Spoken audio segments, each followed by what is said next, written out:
hermana Alicia la mayor, y la llevó. Y he estado hoy a salir, pero ayer todo el día. Buenas tardes a todos. Muchísimas gracias por venir a este homenaje a Luis Gómez Llorente, que ha organizado la sección de Historia del Ateneo y que, según me ha comunicado, es el primer acto sobre un ciclo que quieren hacer sobre Luis Gómez Llorente. O sea que yo creo que algunas secciones más nos apuntaremos con la sección de historia para hacer el homenaje que se merece Luis Gómez Llorente y algunos más de aquella época. Porque yo creo que necesitaríamos más de una sesión para abordar y reflexionar sobre todas las aportaciones que Luis Gómez Llorente ha hecho a lo largo de su vida.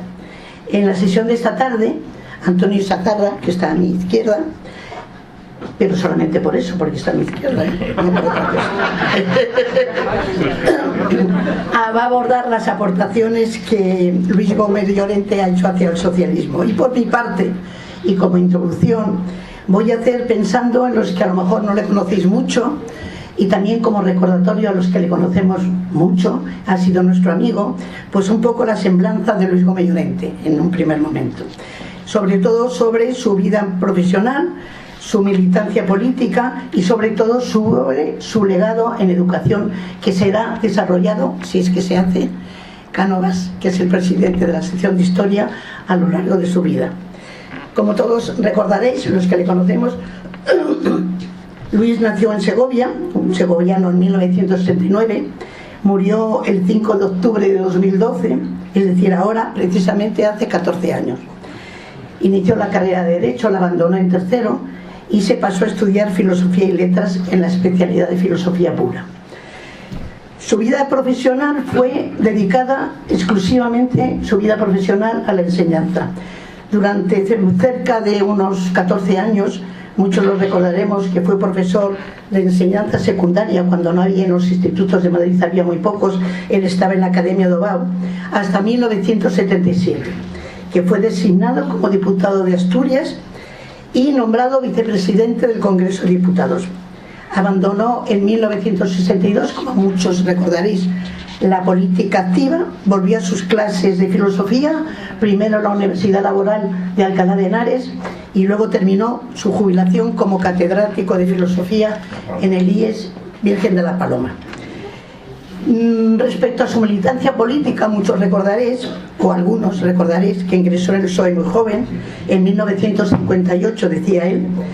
En febrero de 1962 fue detenido, condenado a 7 meses de prisión, 7.000 pesetas de multa por pertenecer a las Juventudes Socialistas. Yo recuerdo que cuando él hacía referencia a esto se ponía muy nervioso y le daba siempre mucho miedo. Era algo que no le gustaba recordar y alguna vez le tirábamos de la lengua y casi nunca dijo nada. Él se dedicó también durante los últimos años de la dictadura franquista a la reorganización de la FETE, de la Federación Española de Trabajos de la Enseñanza. Ahora no se llama FETE, pero yo le sigo llamando FETE. Es de la UGT, claro. Él fue precisamente en abril de 1900... en el 30 Congreso de UGT, que se celebró creo que en el 76, después de la Primera República, fue el primer Congreso de FT, él fue de UGT, él fue vicepresidente del Congreso. Y en el 27 Congreso del PSOE, en diciembre de 1976, aún estaba sin legalizar el PSOE, fue elegido secretario de formación y logró que se aprobaran una serie de medidas que costó un poquito y se aprobaron. Digo 3 importantes. Primero, la escuela pública con progresiva de separación, decíamos entonces, de la enseñanza privada, y la supresión inmediata de las subvenciones a los colegios privados. Fijaros, no ha llegado nunca. Después de las 3 cuestiones que a él le parecían muy importantes y que ha seguido durante todo el tiempo: la defensa de una enseñanza democrática, gratuita y laica, y la gestión democrática de los centros escolares. Esto viene desde 1976. Unos meses después, creo que el 10 de febrero de 1977, Luis Yáñez y Luis Gómez Llorente presentan en el Ministerio de la Gobernación la legalización del PSOE. Entre 1977 y el 82, como recordaréis todos los amigos y a lo mejor casi todos lo recordáis, fue diputado por Asturias en las listas del PSOE y también ejerció de cargo de vicepresidente de Cámara, así como fue miembro de la Comisión Constitucional y de la Comisión de Educación del Congreso. En 1980, los que sois de izquierda socialista lo recordaréis, fue reconocida como corriente interna del partido y él tuvo una importancia bastante fuerte, y la corriente yo creo que fue reconocida como en el 83 más o menos, ¿no? Por ahí, me dice Manolo que sí. Bueno, también recordaréis que en el 28 Congreso se produjo un serio enfrentamiento ideológico entre Felipe González y Luis, y esto provocó sin duda que Luis en 1982 dijese adiós a la política activa, la abandonó. Pero eso no supuso que abandonó el socialismo, como demuestra su colaboración en la elaboración de leyes socialistas, como muy bien recuerda entre ellos alguien que está aquí como Victorino Mayoral o Pepe Torreblanca, que no ha podido venir, que nos contaban cómo en esas fechas que fueron responsables del Grupo Federal de Educación, Luis se reunió con Marabal para hablar de la LODE y con Javier Solana para hablar de la LOSE. Y además mucho más tarde, es curioso, incluso con Alejandro Triana para hablar sobre la LOE. Es decir, él siempre ha apoyado a las leyes socialistas, es decir, que se marchó, pero no se marchó como militante, y siempre la ha apoyado y ha seguido durante mucho tiempo, y lo leeréis en muchísimos artículos que ha hecho, la defensa de la LODE, la LOSE y la LOE, y la crítica a la Ley Wert. Tiene un discurso sobre la Ley Wert que merece la pena que en algún momento lo veamos. ¿Cuál ha sido su legado en el sistema educativo? Muy brevemente, porque yo creo que eso necesita que lo vayamos recuperando a lo largo de varias sesiones. Pero ha sido tan revelante porque toda su pasión por la educación, yo creo que los que le conocimos sabíamos que tenía una pasión loca por la educación. Él fue decano del Colegio de Doctores y Licenciados desde 1974 a 1977. Era una junta progresiva. Aquí está Pilar Lucento, por ahí, que estaba con él. Estaba también Mariano Pérez Galán, Julio Novoa como socialistas. Luego, algunos cuantos, como Ángel Sabín y yo, pues le seguimos en la siguiente. Yo creo que a Luis le debo, y también a Pilar Lucento, el que yo me hiciera del Partido Socialista. A mí me parece que en aquellos años fue cuando se gestó, por supuesto, mi amistad con él y con Mariano Pérez Galán. A mí me interesaba mucho lo que decían, porque yo creo que en palabras de Luis decía lo siguiente, y leo textualmente: a mí me interesa la educación, decía Luis, porque es un magnífico instrumento para distribuir el saber y procurar en consecuencia una mayor igualdad social y para formar conciencia democrática. Por eso soy socialista. Eso lo decía Luis. Tanto Mariano como Luis y como Pilar aportaron, sobre todo Mariano y Luis, aportaron a la alternativa a la enseñanza aprobada en 1976 muchas ideas educativas de un socialista que se nos ha olvidado, Lorenzo Luzuriaga. Porque Lorenzo Luzuriaga hizo las bases de la Segunda República, entre las que caben destacar algunos aspectos que tanto Luis como Mariano Pérez Galán llevaron a la alternativa. La primera, la consideración que la educación era un servicio público, no de la Iglesia, no de ninguna institución, del Estado. Segundo, que era necesaria una gestión democrática de los centros escolares, que había que, si os acordáis, defender el ciclo único y el cuerpo único. Entonces no entendíamos lo que era el ciclo único, él nos lo explicaba como una paciencia infinita. Es lo que luego en alguna manera se ha llegado a llamar la comprensividad, pero como haremos alguna sesión sobre esto, merece la pena profundizar en lo que suponía. Y el ciclo único no se ha conseguido nada de nada. Bueno, precisamente a Luis se debe, los que somos del colectivo, hemos sido de Lorenzo Luzuriaga, el nombre de Lorenzo Luzuriaga, a un colectivo que en 1998 habíamos perdido ya el gobierno, y se creó un grupo de militantes socialistas con el fin de abrir pues unos espacios de reflexión sobre los distintos campos del mundo educativo. A mí me gustaría hacer una pequeña reflexión y recuerdo sobre la participación de Luis en los pactos de la Moncloa y en la Constitución del 78. En los pactos de la Moncloa del 77, él logró varias cosas importantes. Por ejemplo, la inversión de 725.000 puestos escolares, y él nos contaba lo que le había costado y que eran muy brutos y que no entendían nada. La búsqueda de democratizar la enseñanza, la gratuidad de la enseñanza primaria, y también que se abrió en los pactos de la Moncloa un acuerdo sobre la controversia suscitada en torno al problema de las subvenciones a la enseñanza privada, que entonces los socialistas decíamos que había que suprimirlas radicalmente. Pero luego vino la Constitución del 78. Ahí tuvo una importancia enorme la participación a veces Barba, que era el representante del socialismo, de Luis Gómez Llorente. Y leo palabras textuales de Luis Gómez Llorente. Él venía a decir que el artículo 27 de la Constitución era el resultado de una transacción entre los defensores de la escuela pública y del laicismo y los partidarios de la confesionalidad de la escuela privada.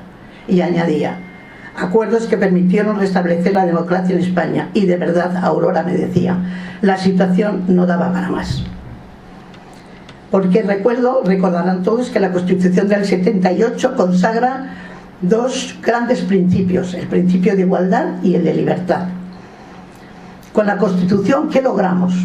Pues la universalización del servicio educativo, la gratuidad de la enseñanza básica, la programación general de la enseñanza, la gestión democrática de los centros, el derecho a la libertad de cátedra, a la libertad de conciencia. Estupendo, pero tuvimos que reconocer algunas cuestiones, por ejemplo, la libertad de enseñanza, la libertad de creación de centros docentes, es decir, la existencia de la red privada. Tuvimos que reconocer incluso que era posible su financiación pública si reunían los requisitos que la ley pudiera establecer. Y tuvimos que reconocer el derecho de los padres a elegir la formación religiosa y moral que estimasen más oportunos. Es decir, fue un toma y daca, como decía. No daba para más, decía Luis, y era verdad. La transición no dio para más. Yo creo que los que tengáis ganas, sería bueno que recordaseis, porque es muy sabroso, todas las polémicas que estuvo en el Congreso Óscar Alzaga por UCD y Luis Gómez Llorente por el PSOE. Son magníficas. Si alguna vez nos da tiempo, las podríamos plantear. Ahora, desde luego, no da. Solamente recordar 4 temas que yo creo que sería interesante abordarlos en otras sesiones. 4 temas que yo creo que Luis Gómez Llorente, para él eran referentes en el sistema educativo, me refiero. Uno era sobre la escuela pública, sus características y sus principios. Yo creo que hay un libro muy interesante que yo traigo aquí, que es un homenaje a Mariano Pérez Galán, pero en el que Luis Gómez Llorente hace unas características de la escuela pública como no he visto en ningún sitio. Os lo recomiendo y desde luego si alguna vez lo hacemos, lo haremos. Es magnífico. Esa es una de sus preocupaciones. Por supuesto, la defensa que él hacía, científica, laica, gratuita, democrática, comprensiva, única, volví a decir lo de única, que yo os digo que nos costaba mucho entender lo que significaba decir lo único. El segundo tema sobre el que Luis reflexionó muchísimo fue sobre la participación y la democratización de la educación, que en la Constitución quedan recogidas en los artículos 27.5 y 27.7, que luego la LODE desarrolló y que ya decía Luis en el año 2000. Luis decía, me cachis que la LODE no está funcionando bien, que en los centros no existe una gestión democrática vival. Pues fijaros ahora lo que está pasando, por lo menos aquí en Madrid. Hay muchos artículos, muchísimos artículos sobre ese tema. El tercer tema sobre el que Luisa trabaja mucho era sobre el concepto de educación ciudadana, las virtudes cívicas, la función moral de la escuela y los contenidos de una educación cívica. Si alguna vez tratamos esto, Victorino, tienes que participar, porque él trabajó contigo muchísimo en ese tema, como bien sabes, y en CIBES. Y el cuarto, yo creo que es su preocupación por el laicismo, por la diferencia entre la laicidad y el laicismo. Pocas personas creo que han trabajado tanto como Luis por una educación laica en España. Yo creo que hay otro libro que es este, que yo creo que Santes Mases y Manolo de la Rocha recordarán, que todo lo que queréis saber de Luis, yo creo que está aquí, porque intervienen así como 20 y tantas personas que reflejan toda la semblanza completa de Luis Gómez Llorente, que es tan amplia que bueno, yo vuelvo a agradecer a los dos que lo coordinasteis porque es un libro maravilloso. Y voy a terminar, antes de dar paso a Antonio Chazarra, con unas palabras de Luis que leo textualmente sobre lo que él entendía de la laicidad. Él decía, y leo textualmente: nuestra Constitución incorpora la laicidad del Estado de forma muy atenuada o muy edulcorada, porque si bien consagra el principio de no discriminación por razones de religión en el artículo 14, va en el 16 y toca la neutralidad del Estado ante el hecho religioso, porque establece que los poderes públicos tendrán en cuenta las creencias religiosas de la sociedad española y mantendrán las consiguientes relaciones de cooperación con la Iglesia Católica y las demás confesiones. Sino lo dirá además que en el 27.3 se atreve a decir que el Estado se obliga a garantizar que en cualesquiera centros docentes se imparta formación religiosa a elección de los padres, y que en el 27.9 abre la puerta de la subvención pública a la escuela privada confesional. Y continúa, él decía: esto nos hace pensar a algunos que no tenemos un Estado propiamente laico, aunque también sea confesional, aunque tampoco sea confesional, sino algo intermedio a lo que se ha ido a llamar a confesional. A mí no me parece mal, porque no parece que un Estado propiamente laico, dice Luis, sea por ejemplo que recaude anualmente las donaciones de los fieles a la Iglesia, ni el patrón laboral de un profesorado de religión nombrado y removido a gusto de la jerarquía, ni que la Iglesia Católica goce de amplios espacios semanales fijos en los principales medios de comunicación. Se le ponía enfermo todo esto. Lo leo porque me parece que era un planteamiento que Luis lo tenía muy metido, aunque era muy no antirreligioso. Es decir, alguna vez hablaremos de todo esto. Bueno, pues de estos 4 temas yo creo que tomo la palabra del presidente Cánovas de la agrupación de Historia. Lo comentaré, yo soy de la agrupación de la sección de educación y probablemente tenemos que hacer algo conjuntamente para tratar a lo largo de varios meses toda la figura de Luis Gómez Llorente. Ahora voy a pasar para que Antonio Chazarra haga una aportación ideológica de Gómez Llorente al socialismo. Él nos va a ilustrar, como bien dice la conferencia, sobre lo que supone el pablismo, el republicanismo, el socialismo democrático y transformador. Esperemos que al final, esperemos que no nos alarguemos demasiado y de pie a que vosotros podéis intervenir algunos, porque le conocéis mucho, podéis enriquecer algo sobre Luis y además, si queréis hacernos alguna pregunta, no lo hagáis. Presento brevemente, para los que no conozcáis a Antonio, que seguro que casi todos le conocéis. Ya sabéis que es licenciado en Filología y Filosofía por la Universidad Autónoma de Madrid, profesor de Filosofía también. Se incorporó al PSOE también joven, en 1969. Por su actividad política sufrió también la comisaría, la Dirección General de Seguridad. Ha tenido varios cargos en el PSOE. Yo creo que fuisteis miembro de la Comisión Ejecutiva Regional durante 12 años, no dice poco, y fuisteis diputado en la Asamblea de Madrid de 1991 a 2007, creo.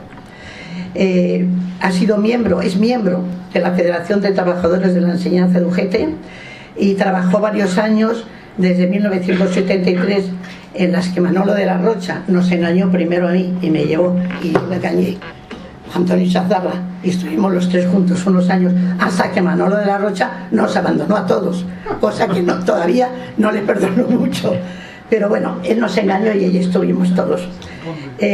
Antonio Chazarra, si le conocéis, es un articulista, ensayista y conferenciante incansable. No sé de dónde saca tiempo, pero es incansable. Ha sido colaborador y es colaborador de muchas revistas. Sigue trabajando en la Fundación Progreso y Cultura de la UGT y ha sido vicepresidente del Ateneo de Madrid y presidente de su sección de Filosofía. Así que sin más, darte porque podríamos hablar de ti mucho, pues tienes la palabra. Muy bien.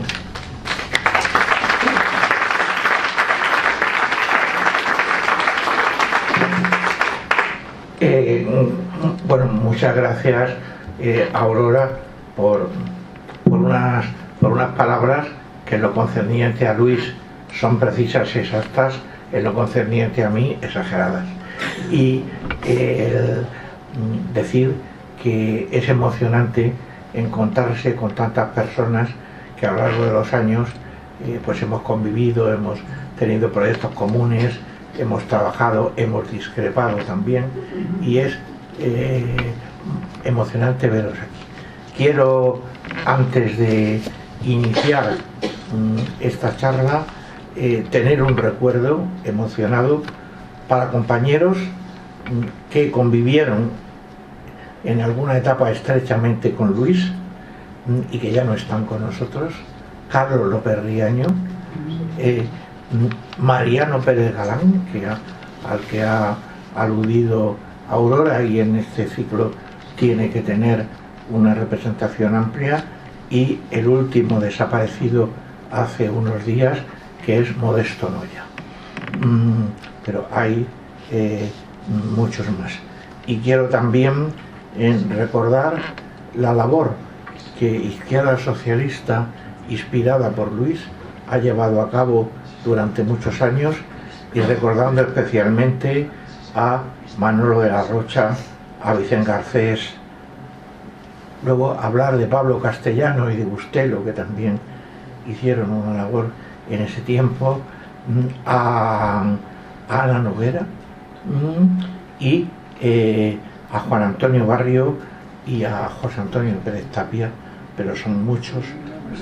Bueno, Santos Mases no hace falta no hace falta mencionarlo, porque estuvo durante mucho tiempo muy vinculado, pero sigue representando esos valores. Bien, quisiera en un tiempo razonable, para que podamos mantener un coloquio, hablar de las aportaciones educativas, de historia del partido, ideológicas de Luis, pero también hablar del Luis humano, del Luis personal, del Luis entrañable. Porque Luis fue un ideólogo, fue un demócrata, y ahora mismo, con muchas cosas que están pasando, podemos apreciar lo difícil que es ser simplemente demócrata.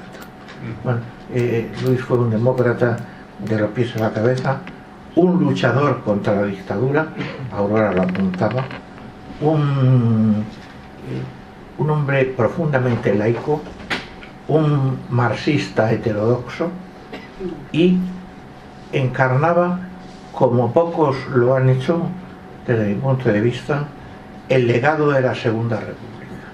El legado de la Segunda República, del que Aurora ha mencionado a Lorenzo Luzuriaga, pero en sus valores, en sus principios, en sus leyes, lo encarnaba perfectamente Luis, y también los valores esenciales del socialismo democrático.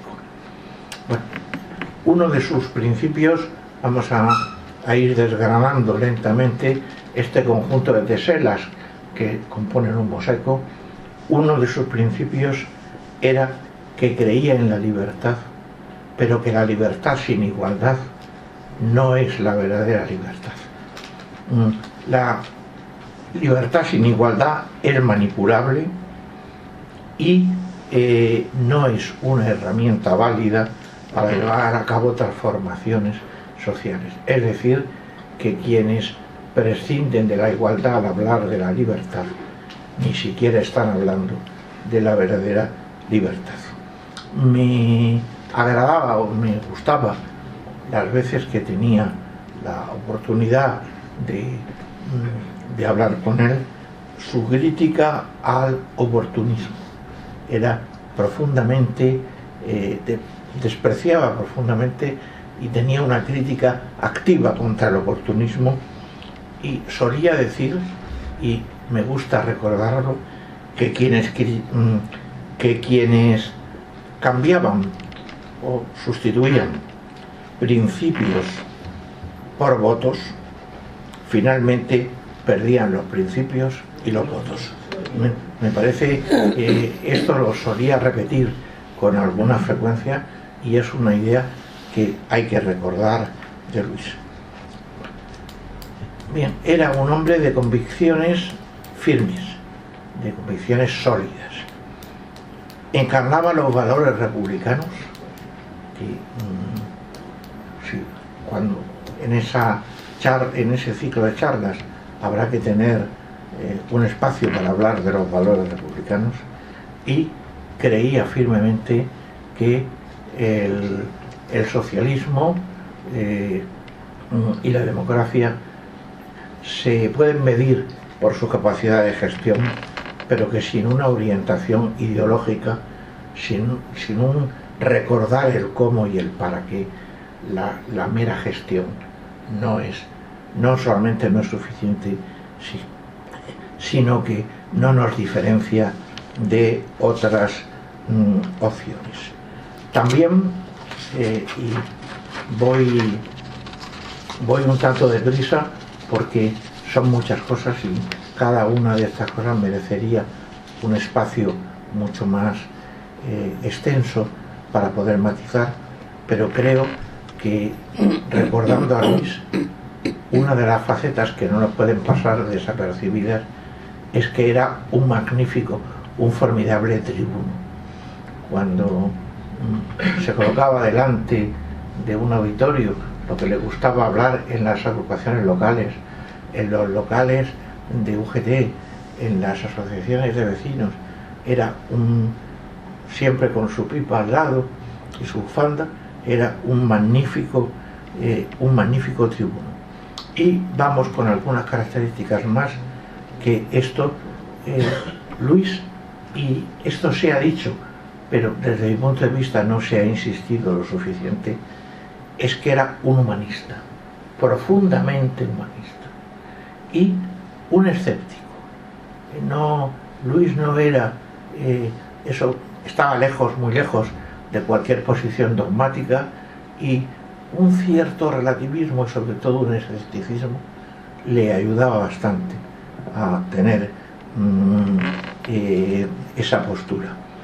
Y constantemente nos repetía, a quienes coincidíamos con él en diversos aspectos, que hay que llegar a acuerdos con quienes opinan y piensan de una manera distinta, y que el instrumento para alcanzar ese acuerdo es el diálogo. Donde hay diálogo puede haber acercamiento, puede haber discusión, puede haber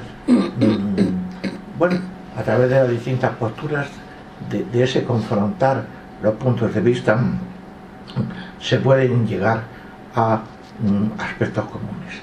Y también quisiera señalar que en sus intervenciones no había nada, sobraba, no era superfluo, sino profundamente pedagógico.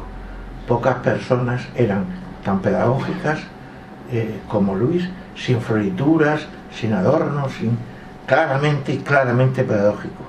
Y señalar que eso me interesa y me gusta muchísimo, que su modus operandi era muy socrático. Se dice a veces que alguien es socrático, pero pocas personas lo eran al nivel que lo era Luis. Era muy socrático, de palabra rigurosa y precisa. Y hay dos características que a mí me ayudaron mucho y que yo creo que a muchos de vosotros y de vosotras también, que era que estimulaba el pensamiento y movía a la acción. Eran las dos cosas, así, estimulaba y movía a la acción. Y su compromiso obrero, esto quisiera recordarlo, otros lo han recordado antes, pero merece la pena señalar que su compromiso con el socialismo y con el movimiento obrero, le lleva todos los 1 de mayo a participar en la manifestación portando una bandera del PSOE o de la UGT, unas veces del PSOE había veces en que llevaba la bandera del PSOE y otras veces llevaba la bandera de la UGT. Con Luis yo creo que muchos de los que estamos aquí hemos coincidido en varias manifestaciones del 1 de mayo y habréis tenido la ocasión de comprobar lo que estoy diciendo. Y ahora voy a dedicar unos minutos insuficientes para hablar de su pablismo, que es otro término que se suele emplear, pero no siempre ni se precisa ni obedece a lo que él entendía por pablismo, y yo modestamente creo que Luis tenía razón, de modo que era profundamente pablista. El primer punto que, hablando con él, y lo solía repetir, era que estaba lejos, muy lejos, de la sacralización de Pablo Iglesias. ¿Qué es eso del abuelo? De decir, el abuelito, no. A Luis hay que recordar su convicción de clase, dirigiendo un periódico, su capacidad de dirección. Pero ¿qué eso del tierno abuelito? Dejémoslo. De Luis hay cosas mucho más importantes que ese abuelito. Para él el pablismo era una convicción ética y un compromiso para luchar contra las injusticias y contra la explotación. Luchar contra la explotación y tener una actitud ética y una moral rigurosa configuraba el espacio de lo que Luis entendía por pablismo. Y me gustaría hablar de algunos libros, luego tendremos que hablar de su libro sobre Rosa Luxemburgo y de su historia del partido, pero comentar que su opúsculo Comentarios al Programa Socialista es interesantísimo para entender el pablismo de Luis. ¿Y qué era para él? Y esto lo decía en múltiples charlas, porque de lo que más hablaba era de educación y también de igualdad, pero hay varias charlas, por lo menos yo recuerdo personalmente 10 o 12, que hablaba de pablismo y decía que el pablismo era austeridad. Luis era un hombre íntegro y austero, y autoexigencia. Si no se es autoexigente, no se es pablista. Y esos principios, también lo decía el propio Luis, no estaban lejos del ideal de la institución libre de enseñanza. Esa era un cabo, un vehículo de conexión de Luis con la ILE. Decía también que el pablismo era un compromiso con un ideal transformador. Ahora hablaremos un poco de esto, pero el pablismo se vinculaba a un ideal transformador. Claro está que creía profundamente en la conciencia de clase. Lo que hay es esto, que explicarlo bien, por eso en ese ciclo habrá que hacerlo, lo que entendía por partido de clase y por sindicato de clase y por conciencia de clase, que no era remontarse al siglo XIX, sino incorporando al proyecto socialista actual aspectos como el feminismo, como el ecologismo, como muchas otras cosas. Y cuando el partido socialista, que era su vida, y la UGT abandonaban o marginaban su carácter de clase, se desvirtuaban y empezaban a ser lo que no tenían que ser, o empezaban a orientarse hacia lo que no debían orientarse.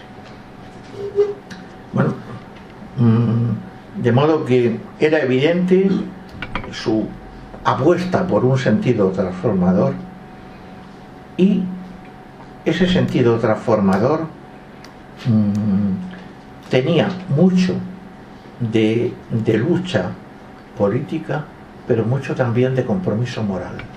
Lucha política y compromiso moral contra todo lo que convertía, contra todo lo que, tampoco la palabra está de moda, pero contra todo lo que alienaba y convertía al ser humano en un ser desprovisto de su esencia humana. De modo que voy a terminar este apartado, que he dicho que iba a ser breve y finalmente no lo soy tanto. De modo que ser pablista era tener una cierta autoridad moral. Él no creía en la autoridad, sí en la autoritas. Esto también, hablando con él, lo comentaba, que una cosa era la autoridad y otra la autoritas, y él creía en la autoritas.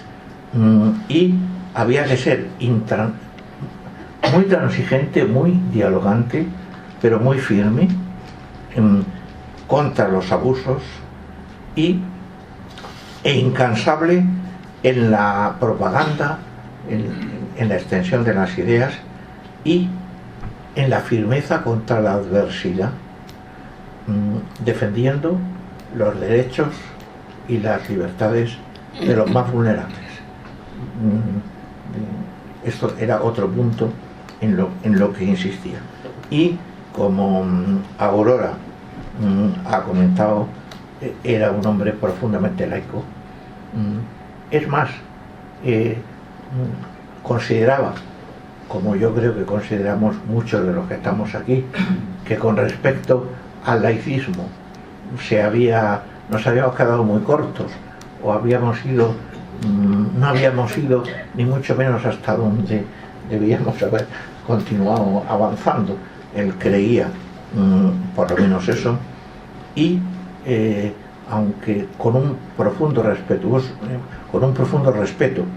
por las convicciones religiosas, él levantaba la bandera o hacía ostentación de su laicismo. Yo creo que si Victorino o alguna de las personas matiza esto en ese ciclo, diferenciar laicismo y laicidad, sí, es muy necesario a este respecto, pero yo no voy a detenerme aquí ni un segundo. Luis era laico, profundamente laico. Y otra cuestión importante para pasar es que Luis era gradualista, pero hay que entender su gradualismo. El gradualismo no son reformas parciales. El gradualismo de Luis nunca pierde de vista el fin ni los medios. Y bien explicado en qué consistía su gradualismo, que había que aprovechar las oportunidades, crecer, incrementar, fortalecerse, pero su sentido del gradualismo era ese. De modo que también aquí otro punto que creo que es importante señalar, que su absoluto compromiso con la democracia interna. Por ejemplo, en su libro de Rosa Luxemburgo, no es cuestión de ver quién era más de izquierda, si Kautsky, si Lenin, si Rosa Luxemburgo, sino que si se respeta o no la democracia interna, qué opinión se tiene en un partido que funcione de abajo arriba, y nunca que una cúpula de iluminados, entre comillas, se apoderen de él y lo hagan funcionar de arriba abajo. Bueno, una anécdota que muchos conoceréis, pero que si no, a mí por lo menos creo que permite una imagen de Luis que me gusta recordar, es que tenía seguridad en sus convicciones y no tenía miedo a manifestarlas. En 1961, que ha llovido desde entonces, en plena, si os acordáis del año 61, donde la dictadura no se mostraba precisamente amable, bien, Luis fue detenido y juzgado, y en ese juicio se levantó y dijo: señor presidente, soy socialista. Bueno, esto no es poco en el año 61, señor presidente, soy socialista. Y es que, y esto sí lo decía muchas veces, hablando de filosofía política y comentando, el ser y el actuar debían ir unidos, vinculados. Cuando el ser se desvincula del actuar, o el actuar no tiene, digamos, como referente al ser, algo está fallando. Lo podemos observar, miremos donde miremos, ¿no? Que algo está fallando. Bien, vamos a hablar voy a hablar rápidamente, eso sí, de el Luis luchador y Luis rebelde. De modo que su compromiso, primera cuestión que yo creo que no tiene por qué pasar desapercibida, su primer compromiso hay que vincularlo a la ética. Sin ver que su compromiso comenzaba con la ética, yo creo que se nos pierde un poco el sentido y el alcance de Luis. Y algo que quizás sea más para filósofos, o para personas, pero que Luis, desde mi punto de vista, es que era más kantiano de lo que se ha dicho. Tenía una derivada kantiana nada despreciable, y por lo menos yo así lo veo. De modo que, esto sí lo ha comentado Aurora, estudió Derecho en la Universidad de San Bernardo y tenía vocación, quería hacerlo, pero cuando lo detuvieron vio que ese no era camino y se fue hacia la filosofía y se licenció en filosofía pura. Y sus primeros pasos significativos los dio en la ASU, la Asociación Socialista Universitaria, y esto tampoco es el momento solo de apuntarlo y dejarlo para que otros lo desarrollen. Tuvo relaciones con algunos miembros destacados del Felipe. Tuvo relaciones con miembros destacados del Felipe. Y su preocupación por la educación, que aquí estaba ya en esos años, le llevó a militar, a oponerse activamente al SEU, claramente, y luego a ser un miembro destacado en la elaboración del manifiesto La Alternativa Democrática a la Enseñanza, que lo he repasado recientemente, lo he vuelto a leer en numerosas ocasiones, y yo creo que sirve muy bien para bajarnos un poco los humos y comparar lo que queríamos hacer con lo que hemos hecho. De modo que se lee la alternativa y ahí se pone manifiesto a dónde íbamos y cómo nos hemos quedado a mitad de camino o menos. Un poquito más. Bueno, pues eso. Tampoco.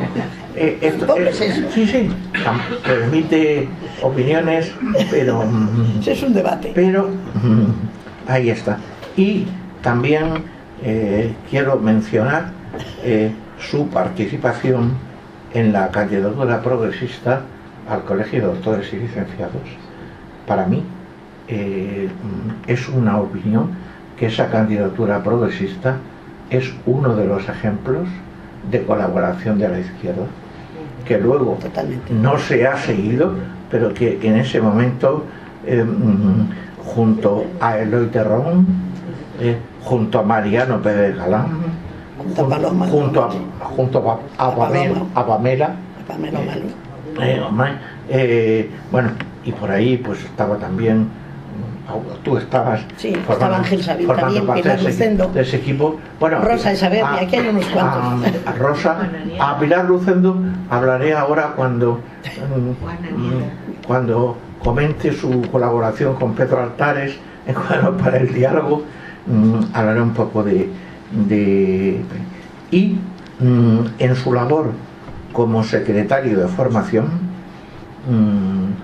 también hay por lo menos un recuerdo de 10 segundos sobre los cuadernos de Marta Hanecker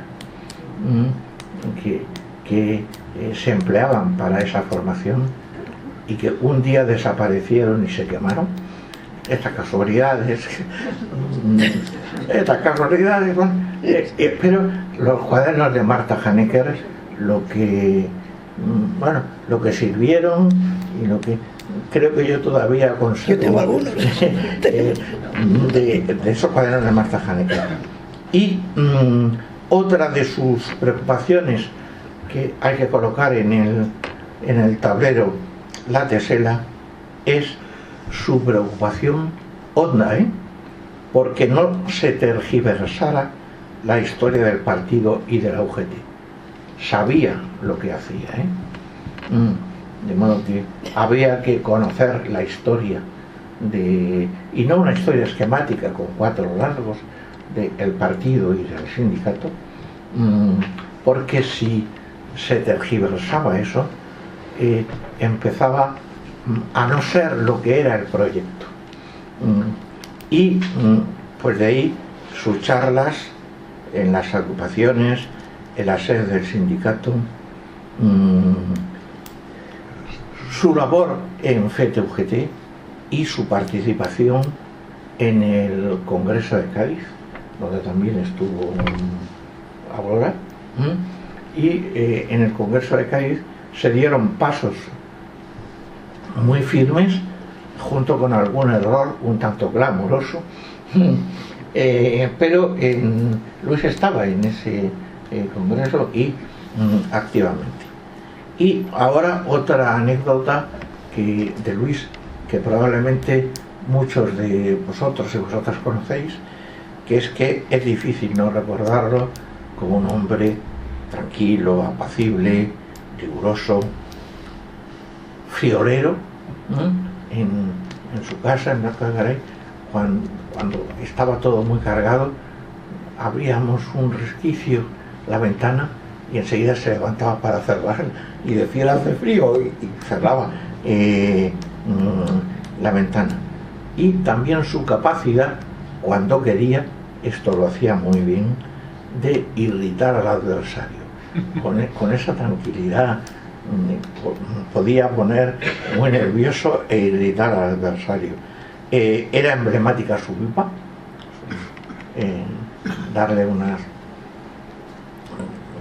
darle a su pipa unas cuantas chupadas y hablar.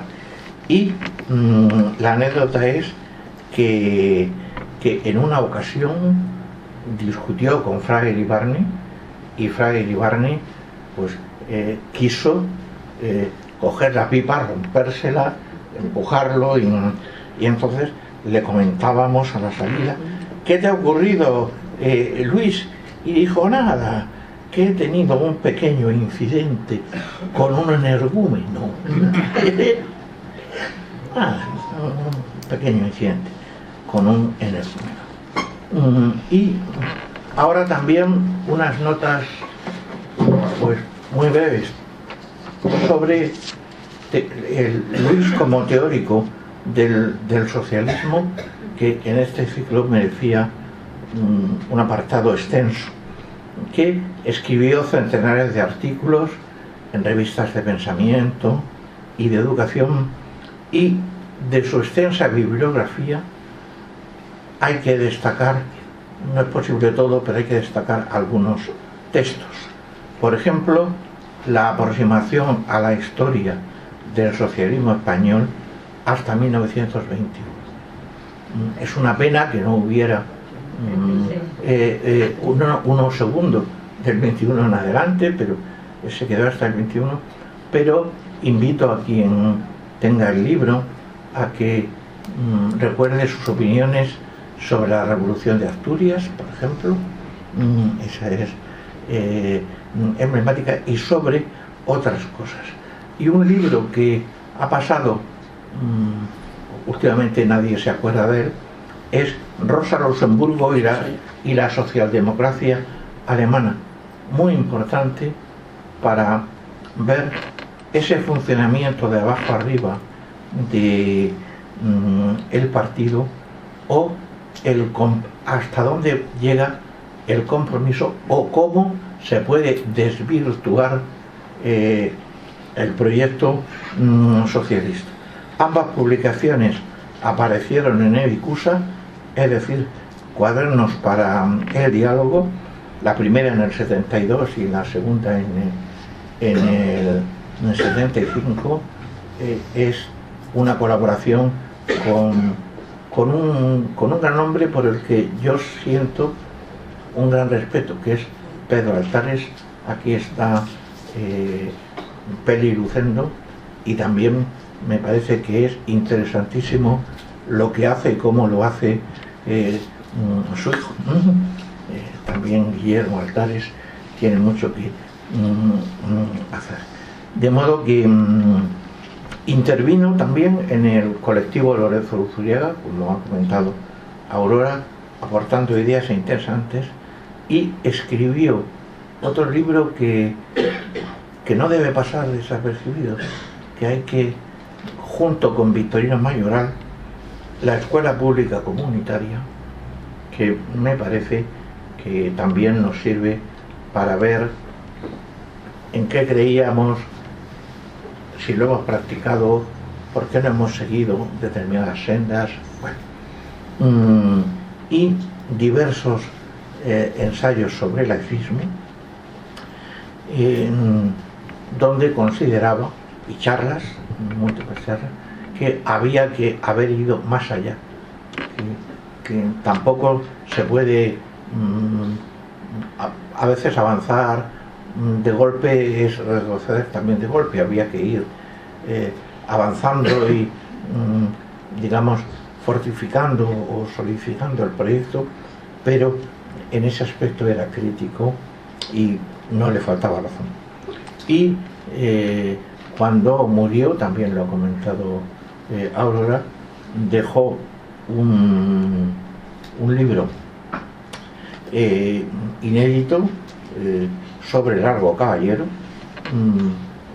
Ese libro yo no lo conozco, pero un día en su casa a unos amigos, entre otros Carlos López Rigueño, nos leyó un capítulo y a mí me gustó mucho.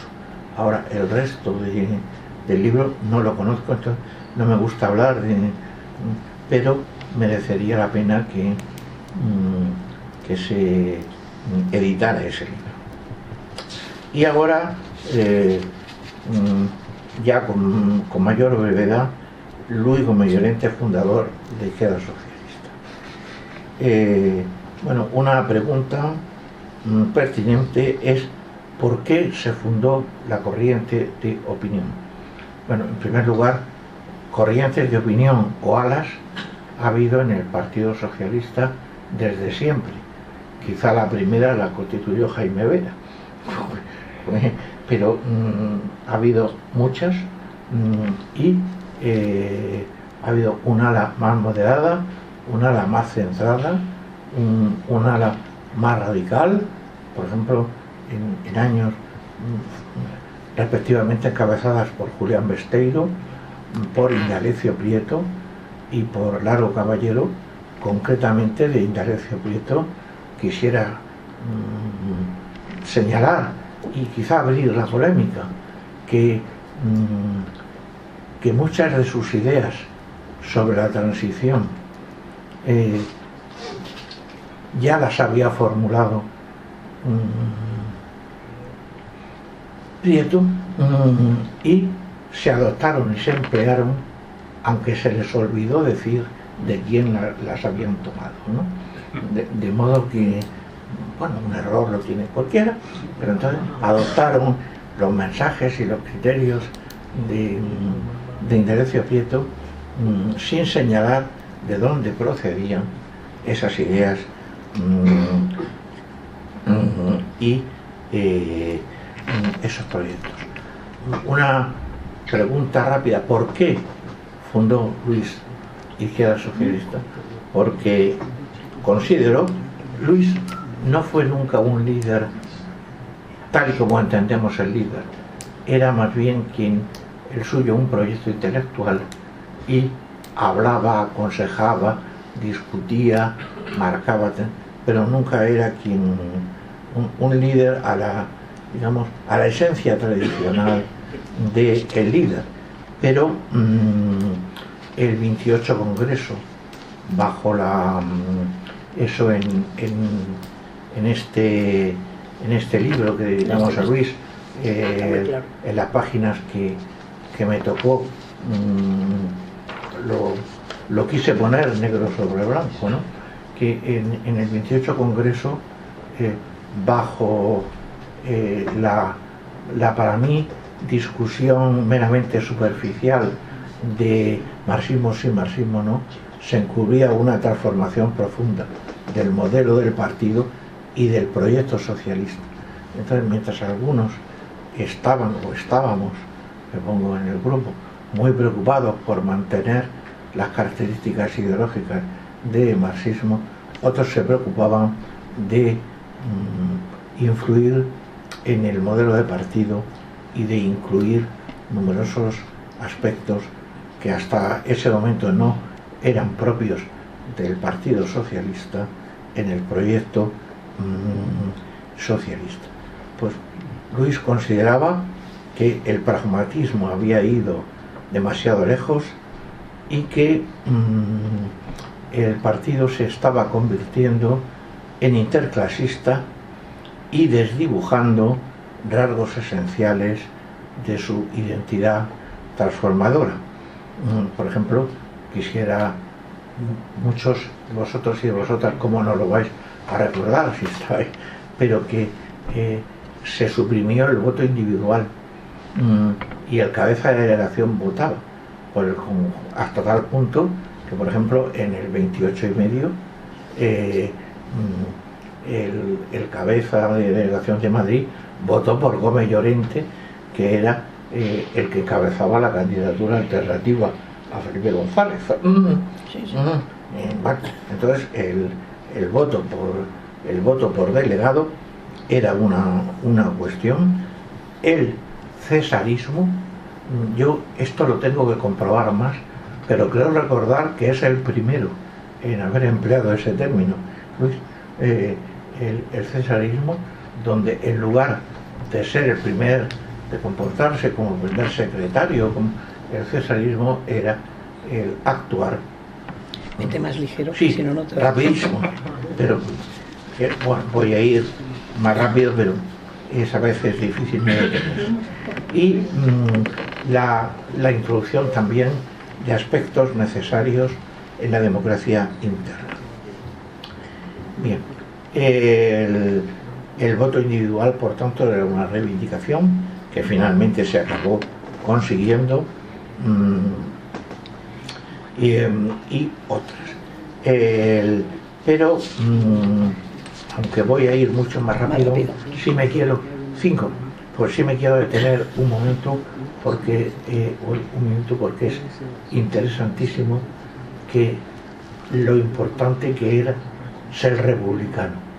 Luis era un republicano cabal, y cuando se estaba elaborando la Constitución, el único partido que puso un voto particular sobre la forma de Estado republicano fue el PSOE. Pero he aquí que no se encontraba nadie que quisiera defender la postura y Luis fue quien la defendió magníficamente. Hay muchas cosas, sobre eso se podría dar una charla, pero la posición de Luis, junto a otros aspectos, era que no se podía hipotecar a las generaciones futuras con una decisión que se adoptara de hoy para siempre, hipotecando el futuro de esas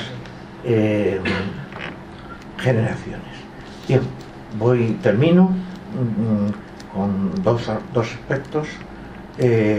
Hay también un libro, que es este, que si no está agotado es de la Fundación Progreso y Cultura, y es un ciclo de conferencias en el que Luis fue el primer ponente, participó también Francisco Cánovas, participé yo mismo, sobre los 100 años de la llegada de Pablo Iglesias al Parlamento. Sociedad, cultura, partido, y esos 100 años, ese libro, el texto de Luis es, como siempre, clarificador, y es un texto que no debe pasar desapercibido.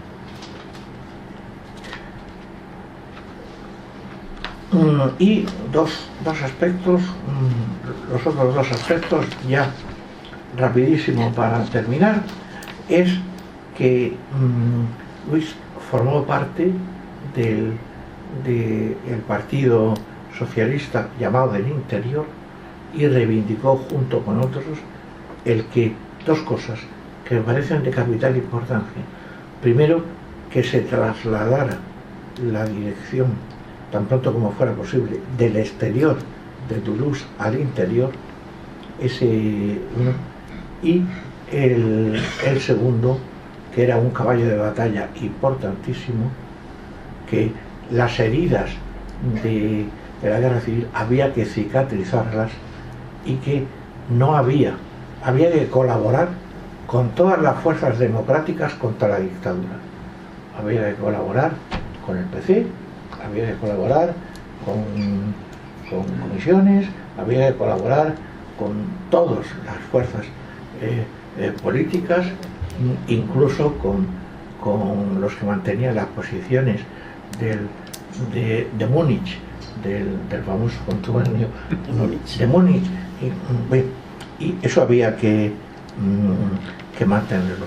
Y sus relaciones, que eso también da para tratar con Prieto, que se ha hecho antes referencia.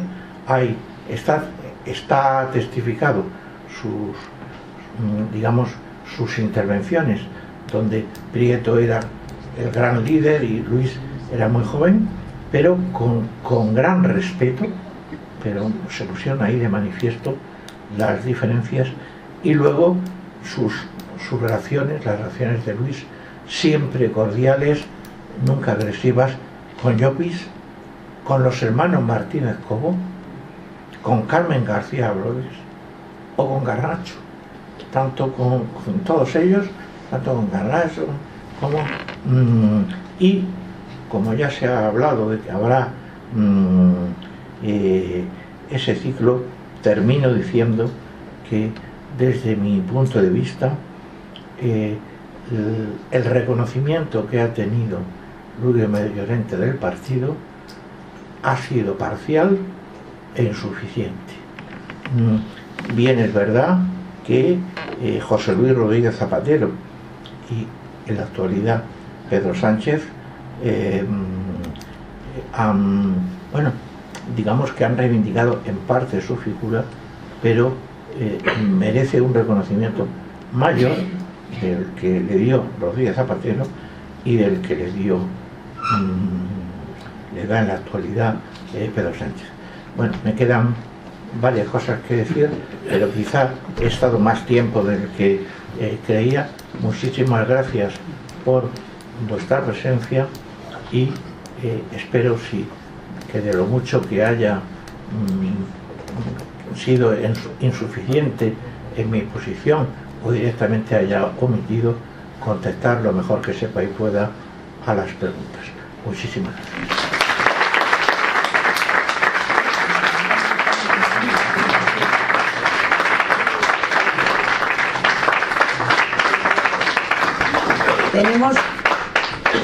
yo le había dicho que tuviéramos un rato porque yo creo que todos los que estáis, o muchos de los que estáis, sabéis mucho de Luis Gómez Llorente, queréis intervenir, y entonces vamos a dar, yo os pediría que en las intervenciones no lo hagáis demasiado extenso para que podamos intervenir todos, y si queréis hacer alguna pregunta, pues que la hagáis. Es que no sé lo que me preguntas. Aquí, el micrófono, ¿no? Espera, es que lo voy a dejar y que se lo repartan. Tiene la palabra entonces, ¿no? Aquí está la primera. Vale. Por aquí hay algunas palabras ya pedidas. Sí, ¿no?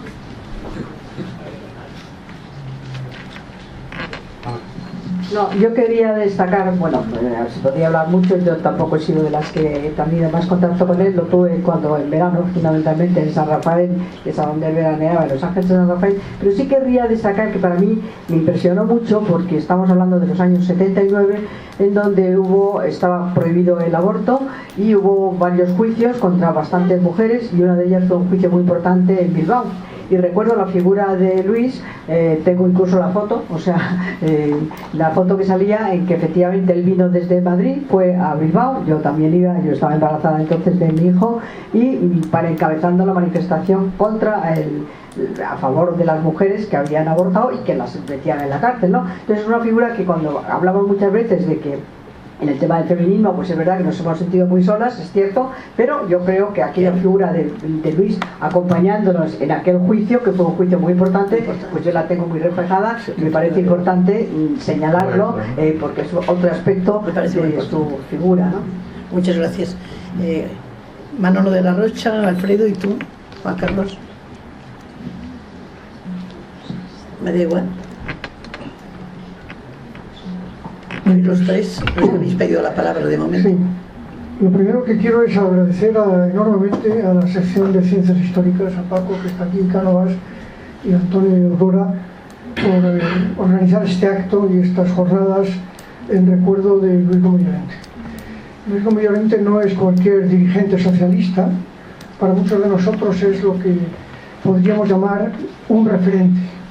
Es decir, una persona que por sus ideas, por la coherencia entre su vida personal y vida pública con las ideas y los valores que él defendía, pues ha sido como un maestro, una persona a la que hemos seguido, que ha sido nuestro guía y nuestro líder intelectual y político. Un líder intelectual, un líder ideológico, decía bien Antonio Chazarra, de un tipo de socialismo que le hizo en los años, final de los años 70 y principio de los años 80, levantar una bandera contra la deriva en la que estaba dirigiéndose el Partido Socialista. Él nos decía, los que estábamos con él, aquí está Antonio García Santermanses, está Chazarra y muchos otros, él nos decía, hay que apoyar la construcción de la democracia en España, pero el PSOE no puede sustituir a la burguesía. Tiene que haber aquí un partido de la burguesía, un partido reformista, un partido que construya la democracia, pero nosotros no podemos sustituirlo, sino apoyarles, porque si no lo que llevará es a la pérdida de identidad del Partido Socialista.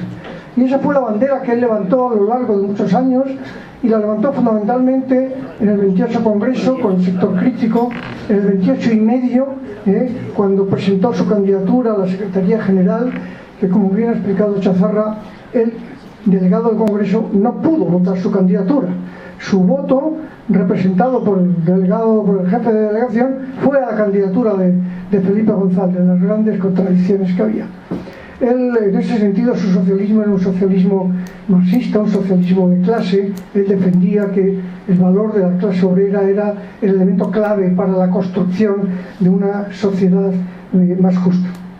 Pero además fue un líder político, un líder a cuyo alrededor pues trabajamos en aquello que fue el sector crítico, luego la construcción de izquierda socialista, y cuando él se retiró el año 82 de la vida institucional, él decía de la vida pública, pero fue más bien de la vida institucional. Él siguió, todavía en el 84, participó en la conferencia de organización donde se aprobaron definitivamente las corrientes de opinión. En ese sentido, él, como líder político, defendía una posición que hoy es otra vez objeto de debate, que siempre ha sido objeto de debate en el partido, que es: había que ir al entendimiento con otras fuerzas políticas de la izquierda. Hoy, hace unos días, ha salido un manifiesto que dice: no, hay que romper eso, hay que volver al entendimiento con la derecha, con el Partido Popular y tal. No, él decía, hay que ir al entendimiento con las fuerzas políticas de la izquierda y con el movimiento sindical. Y dos ideas más complementarias a lo que tan brillantemente nos ha contado Antonio Chazarra y Aurora. Decía Antonio, había en Luis un fondo también kantiano. Su laicismo, cuando lees los textos que él escribió sobre el laicismo, él tenía dos referentes: uno Locke, la tolerancia, y otro la libertad de conciencia. Toda su construcción de la sociedad laica se basaba en la idea del respeto de la libertad de conciencia, que es un concepto claramente kantiano, de la autonomía del sujeto, y efectivamente él, su ética y su ideología mezclaba o compartía a Marx y a Kant. Termino con una referencia a una idea sobre la educación que está en el origen de sus propuestas, que no habéis mencionado, pero que me parece profundamente relevante. En el año 1976, Luis, dirigente del PSOE ya, dio una conferencia en el Club Siglo XXI sobre la educación. Y él partía de un concepto que yo quiero recordar, que me parece clave. Dijo: la educación ha sido a lo largo de la historia un instrumento de dominación de unas clases sobre otras. La cultura, la formación, la educación ha sido parte de unas minorías frente a la mayoría. Y una tarea de los socialistas era universalizar la educación a través de la educación pública para que fuera un instrumento igual para todos y no un instrumento de segregación o de dominación. Gracias. Los dos. Luego Sánchez Masés y luego quiero decir yo algo sobre esto también. No, tú primero tú. Yo os pido que seáis un poquito más, breves, para que puedan hablar más personas. Bueno, mi nombre es Alfredo Liébana. Lo que quería comentar, complementario a lo que han hecho los dos ponentes, que me ha parecido, por supuesto, interesantísimo, es como militante del Sindicato de Enseñanza, de la FETE, y otro factor importantísimo, como profesor. Él, cuando dejó de ser diputado, no buscó una canonjía en la universidad, sino él estaba convencido de que lo importante era la formación de los adolescentes, personas que fueran capaces de ser libres después, y es el momento clave, y a eso dedicó la última parte de su vida profesional y vital. Quiero recordar la colaboración que tuvo con la construcción de la historia de la enseñanza, de la historia de la FETE, en particular, donde yo he trabajado un poco sobre ella, y él me acompañaba en las conferencias para explicar de una manera más apasionada que la mía el papel importante del sindicato de enseñanza para la construcción de un modelo de escuela pública. Eso es lo que en este momento es importantísimo reivindicar, donde todo se desvirtúa, que sigan las donde intervenciones y luego cerréis vosotros. Queda sin ninguna raíz. Es importante recordar las raíces. Juan Carlos. Y luego Santiago. Buenas tardes, vamos a ver, muy breve. Ahora mismo está imperando los valores antagónicos a lo que representaba Luis Gómez Llorente, y lo voy a decir muy rápido. Libertad. Libertad en la Comunidad de Madrid es una palabra prostituida por Ayuso, y además, que no solamente a nivel regional, sino a nivel mundial, pues Trump, Putin y esto es el fascismo, y la libertad está claramente, y la democracia está en peligro. La igualdad, pues ¿qué os voy a decir? La igualdad. No hay comunidad autónoma más desigual que la Comunidad de Madrid. Y en eso lo ha impulsado muy bien Ayuso y los 30 años de gobierno de la derecha en la Comunidad de Madrid. También hay que hacer autocrítica. Llevamos 30 años en la oposición, eso no es normal, es un fallo estructural. O sea, aparte de que ellos tienen todos los medios, la pasta, los medios de comunicación y tal, nosotros no habremos sido tampoco muy buenos para llevar 30 años en la oposición. El laicismo, ¿qué os voy a decir? O sea, el laicismo cero, o sea, desde la Comunidad de Madrid de Ayuso y los 30 años que llevan, da igual, se está impulsando los colegios privados de congregaciones ultraderechistas, o sea, los Opus Dei, Legionarios de Cristo, etcétera, etcétera. Yo soy abogado y además ahora ya el colegio de abogados ahí apoyando, que me da vergüenza el colegio de abogados que tenemos. Y luego decís el tema del obrerismo, de la clase social y tal. Vamos a ver, para un abogado y para todo el mundo, yo soy abogado, un obrero es un trabajador por cuenta ajena, ¿vale? Más del 90% de la población española son obreros, aunque ellos no lo sepan, pero no tienen conciencia de clase, para nada. Aquí el que tiene conciencia de clase es la clase media alta y alta. O sea, como digo yo, en Madrid siempre ganará en Chamberí, en Chamartín, en el barrio Salamanca, la derecha. Ellos tienen conciencia de clase y van a votar truene, llueve, nieve. Pero los obreros de ahora, que es un trabajo por cuenta ajena, no tienen conciencia de clase y por eso Ayuso ha ganado los 21 distritos de la Comunidad del municipio de Madrid, ¿no? O sea, si hace 30 o 40 años os digo que la derecha iba a ganar en Villaverde, en Usera o en Vallecas, me hubierais dicho que sí, se me ha ido la pinza, ¿no? Gracias. No, Miguel Ángel, en Sánchez Mases.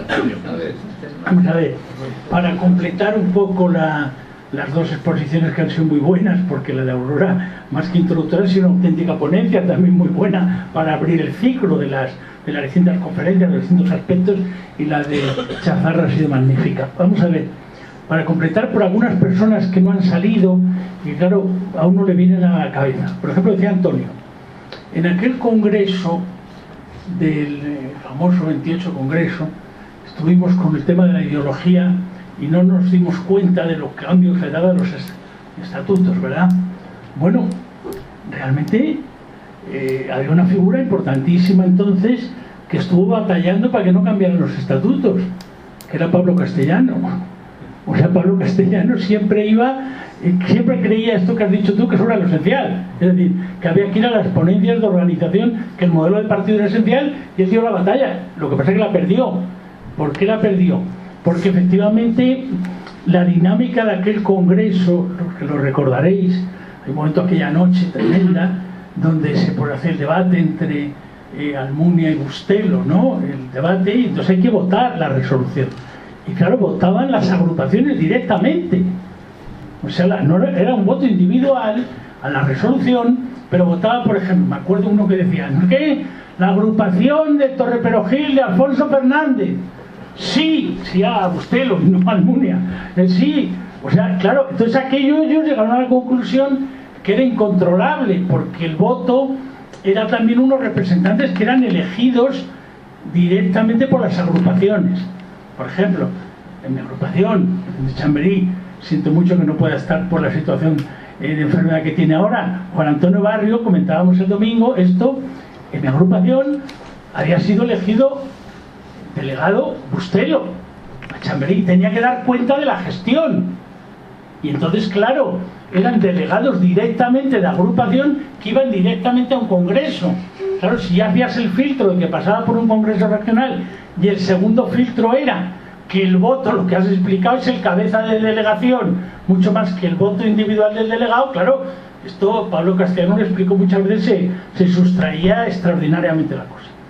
Hay un personaje, por eso citaba lo de Barrios y lo de Bustelo, que efectivamente el hombre lo pasó fatal, realmente era Bustelo, porque Bustelo pasó de la aclamación de aquella noche, del entusiasmo de la gente, a la dinámica del día siguiente, cuando se produce el discurso de Felipe González pidiendo que él no se va a presentar a la reelección. Tengo que decir, para el que tenga curiosidad, que hay unas memorias que ha escrito Rodríguez de la Borbolla, donde cuenta que 5 días antes de empezar el Congreso, él se va con otros, un representante de los socialistas catalanes y otro de los socialistas vascos, van a ver a Felipe González, y Felipe González les dice: vamos a un Congreso muy difícil, probablemente no va a salir la resolución que yo defiendo, habrá que hacer una gestora. Vuestra tarea es impedir que salga ninguna ejecutiva alternativa. Lo cuenta Borbolla con absoluto orgullo de lo que hizo. Quiero decir, lo digo porque, claro, todo lo que se dijo por la prensa entonces fue exactamente lo contrario. Que había habido unas conspiraciones terribles, oscuras, que había un personaje que entre pipa y humo había estado conspirando, que era Gómez Llorente, mientras que el pobre Felipe González, un estilo ético, no había conspirado nada. Ahora Borbolla años después no estuvieron conspirando desde el principio para evitarlo. Este punto fue importante. Pero claro, los que vivimos entonces, recuerda Alfredo Pérez Rubalcaba, que defendía la otra posición, la felipista, en mi agrupación, cuando llegó el pobre Bustelo, aquí era realmente tremendo la dureza que aquí tuvo. Y entonces Luis, dos consideraciones, vamos a ver. Cuando él se retira de la política, de esas conversaciones eternas en su casa, Manolo lo ha explicado muy bien. La frase es, bueno, hay que consolidar la democracia, se veía el 23F, la UCD se venía abajo, pero claro, la tarea del Partido Socialista, si es la de consolidar la democracia únicamente, se va a desnaturalizar como partido de izquierda. Y él estuvo años y años, además de dedicarse con vosotros a lo de la educación y tal, y años y años, y estudiar todas las leyes educativas, que yo siempre pensé que era un mecanismo que tenía también de articular su ansiedad, porque la ansiedad, pero un momento, termino, que es importante esto, pero sí había un aspecto que él estaba a la espera, y claro, para él lo que fue decisivo fue la evolución de la UGT con Nicolás Redondo. Es decir, en el momento que él empieza a colaborar no solo con la FETE, sino con la Escuela Julián Besteiro, con Pepe Manzanares, cuando escribe los apuntes sobre el movimiento obrero, cuando presenta aquella idea del sindicalismo de clase, hoy, eso para él fue decisivo. Yo tengo la suerte que me lo estuvo leyendo en su casa el domingo, y el acto se hacía el martes o el miércoles, y ya le hice la broma, y bueno, ten cuidado, que esto es casi como si entraras en una academia o estuvieras en llevársele gran día. Y bueno, no estemos ya ahora con las bromas, me dijo, pero me iba leyendo, y efectivamente para él era muy importante, porque es donde él ahí expresa qué es lo que él entiende por socialismo, y es lo que después, cuando Manolo le convence que no quería venir a las jornadas aquellas de izquierda socialista de los 20 años, es lo que nos repite. Voy en los 1 de mayo, y voy los 1 de mayo a esas concentraciones, voy con la bandera del PSOE, de la UGT, porque los partidos son interclasistas, los sindicatos mantienen esa bandera, y los viejos socialistas mantenemos eso. Y es lo que él, por eso cuando hicimos el homenaje a Nicolás, dijimos, ¿quién interviene? Hicimos unas jornadas, ¿quién hace la conferencia inaugural? Entonces iban diciendo nombres y tal, y el otro, dijo Nicolás, dijo, hombre, yo creo que Gómez Llorente, y dice Nicolás, ese, ¿qué habla Gómez Llorente? Evidentemente lo hizo magníficamente porque reflejaba muy bien esta idea de cómo actualizar el publismo. ¿Alguna? A ver. Muy concreto, ¿eh? Es que a ver si nos organizamos. Caspar. Buenas tardes. Felicitar a mi Ateneo, que hace más de 60 años. Muy concreto. Este homenaje merecido por Luis Gómez Llorente, un socialista. Un hombre que lo dio todo. No sé si hay alguna pregunta más por ahí. Sí, yo quería, cuando termines, quería hacer. Venga, no sé quién eres, tío. Ah, sí. Buenas noches, Antonio. Muchas gracias por tu disertación. Llega un poquito tarde por problemas personales, pero me ha encantado. Además, has dado en el clavo de muchas cosas. La pregunta es muy sencilla. Dentro de ese cosmos, de ese universo que tenía en su cabeza, en su mente y en su actuación Luis Gómez Llorente, ¿qué pensaba de la política internacional? ¿Cuáles eran sus criterios? ¿Tenía que ver algo en lo que estaba pasando en nuestro país, que vosotros conocisteis bien desde izquierda socialista, las presiones geopolíticas de los Estados Unidos, de Alemania, etc.? ¿Puedes aclarar eso, por favor? ¿Alguna otra pregunta? Educación nacional. ¿Tú quieres contestar un poco a eso? O... Vamos a ver. Sobre la política internacional que acabáis de decir, yo creo que si quieres decir algo. Yo os quería decir alguna cuestión sobre lo que habéis estado oyendo. A mí me parece que los ciclos que vayamos a hacer no es solamente para reivindicar a Luis Gómez Llorente para los socialistas, sino para la democracia. Entonces a mí me parece muy importante que nos centremos, o sea, hay algunas cuestiones que aquí se han hablado, que ojalá dentro del Partido Socialista, en las agrupaciones, se pueda hablar. Pero yo creo que en el Ateneo es otra cuestión, me parece. Es decir, en el Ateneo hay que plantear una visión, creo, si no estamos de acuerdo luego lo hablaremos, una visión de Luis Gómez Llorente en favor de la democracia para todos. Yo creo que eso es muy importante. Yo nunca he sido de izquierda socialista, respeto muchísimo, tengo muchísimos amigos. Yo creo que dentro del Partido Socialista siempre ha sido bueno el debate, muy bueno. Otra cosa son los manifiestos, otra cosa es la lealtad. A mí me parece que Luis Gómez Llorente dio un ejemplo enorme de lealtad. Yo no estoy de acuerdo con algunas cosas y me retiro de la política activa, pero soy leal. Entonces me parece que es un tema importantísimo. Entonces a mí me parece que cuando me gustaría que dijerais qué opináis sobre este tema, porque cuando organicemos un ciclo yo creo que tendríamos que tener en cuenta esa vertiente, una vertiente de lo que Luis ha dado para todos, para todos. Es decir, no solamente para los socialistas, para todos, para la igualdad. Entonces, a mí me parece que eso es un tema importante y yo creo que esa vertiente de Luis ha sido imprescindible. A mí es lo que me llevó. Yo me hice del Partido Socialista porque Luis, en el año 76, nos explicaba por qué él le gustaba la enseñanza para la igualdad. Y a mí eso me llevó. Y yo creo que eso lleva a muchos. Y yo creo que en el Partido Socialista, también lo ha dicho Antonio, hubo, y aquí somos algunos, estábamos los del PC que estaban y los del PSOE y muchos que no estaban en ningún sitio. Yo cuando llegué, por ejemplo, con un grupo de gente hicimos otra alternativa y Luis nos llamó y nos preguntó si éramos anarquistas y Elena Juárez y yo decíamos ¿qué dices?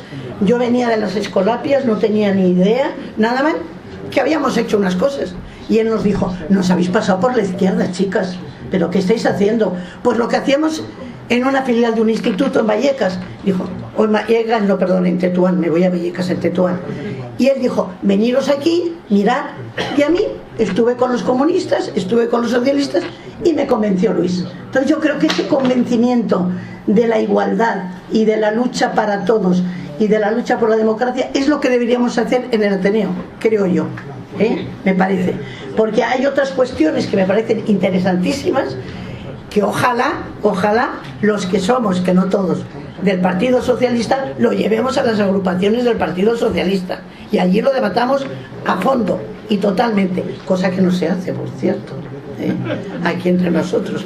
Pero yo creo que el Ateneo es otra cosa. Eso es lo que quería decir, que me parece importante, Y yo creo que, no sé si queréis alguna pregunta más, contaremos con muchos de vosotros para los ciclos y no sé si tú quieres contestar, porque yo sobre este tema a lo mejor lo podíamos tocar en otro momento.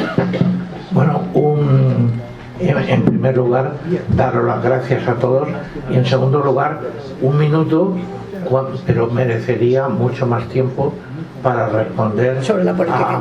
A Rafael Fraguas sobre lo que ha preguntado. Mira, Luis tenía muy clara unas cuantas cosas, voy a decir solo dos. Primera, estaba muy en contra del imperialismo y del colonialismo. Sus críticas a la Semana Trágica de Barcelona, a la actuación en Marruecos, ponen de manifiesto un rechazo clarísimo sobre colonialismo e imperialismo. Y con el debate sobre el referéndum queda manifiestamente clara su opinión de que él era pacifista desde un punto de vista transformador pero pacifista y estaba radicalmente en contra de la política de bloques. Ni el bloque OTAN ni el bloque Pacto de Varsovia.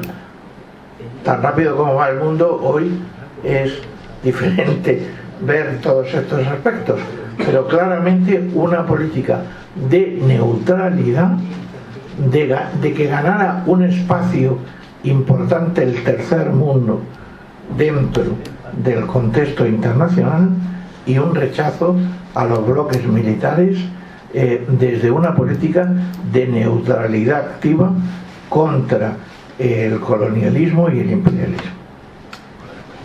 Bueno, pues muchísimas gracias por la asistencia y espero que podamos venir a escuchar. Muchas gracias.